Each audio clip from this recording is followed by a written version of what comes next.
आप देख रहे हैं मंत्र भारत न्यूज चैनल। मैं हूं कविता। महाराष्ट्र नवनिर्माण सेना के अध्यक्ष राज ठाकरे ने शनिवार को देवेंद्र फडणवीस नीति सरकार पर बड़ा आरोप लगाया। उन्होंने कहा कि सरकार कुंभ मेले के बहाने पेड़ों को काटने और फिर जमीन और अपने पसंदीदा उद्योगपतियों को दान करने की योजना बना रही है। ठाकरे ने सरकार पर अवसरवाद का सहारा लेने का आरोप लगाया और कहा कि सरकार को लोगों की भावनाओं का सम्मान करना चाहिए और संघर्ष को बढ़ने नहीं देना चाहिए।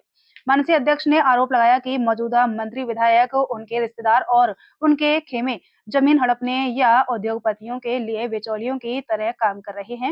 उन्होंने यह भी याद दिलाया कि यह पहली बार नहीं है कि नासिक में कुंभ मेला हो रहा है।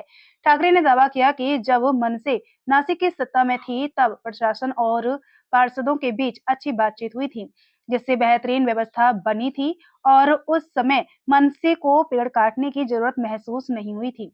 राज ने सरकार से पूछा सवाल।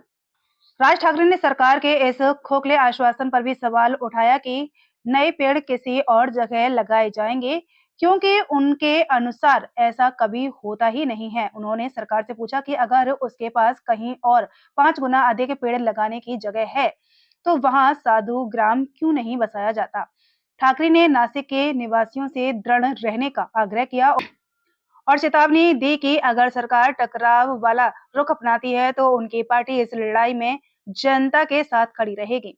उद्धव बोले, यह फर्जी हिंदुत्व कुंभ मेले से पहले धार्मिक नेताओं और संतों के लिए तपोवन क्षेत्र के 1200 एकड़ क्षेत्र में साधु ग्राम बनाए जाने का प्रस्ताव है। इस प्रस्ताव के तहत करीब 1670 पेड़ों को काटने के लिए उन पर पीले रंग लगाकर चिन्हित किया गया है।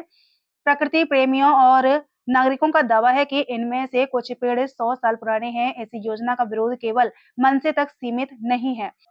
राज ठाकरे के चचेरे भाई और शिवसेना प्रमुख उद्धव ठाकरे ने पहले ही विरोध दर्ज कराते हुए कहा था कि पेड़ों की कटाई हिंदुत्व के नाम पर भ्रष्टाचार है।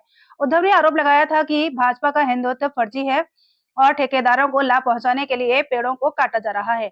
उन्होंने यह भी उल्लेख किया है कि तपोवन वह स्थान है जहां व्यापक रूप से यह माना जाता है कि भगवान राम, सीता और लक्ष्मण ने अपने वनवास के दौरान निवास किया था।